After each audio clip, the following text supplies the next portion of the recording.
Hey there, nature ninjas. Ready to uncover a wacky, wild secret hiding right under your stinky sneakers? It's a magical underground plant internet. But instead of Wi-Fi, it uses fungus. Ew? Nope. Awesome. Meet mycelium. Say it like this. Mycelium. Millions of tiny squiggly threads spun by mushrooms.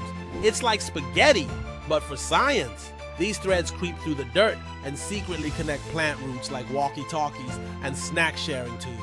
Those mushrooms you see after it rains, just the hat of a giant underground fungi monster. The good kind. The real party's underground. Guess what plants do with this freaky fungi fiber network? They chat. Yup. Trees send secret messages like bug attack or need snacks.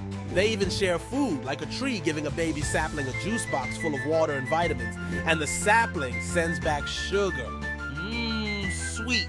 Scientists call it the Wood Wide Web. Get it? It's like the forest group chat, but way cooler and nobody's sending cat videos. So next time you're stomping through the woods, remember, you're walking on nature's biggest, squishiest, most helpful invisible network. The fungi are listening, and they're rooting.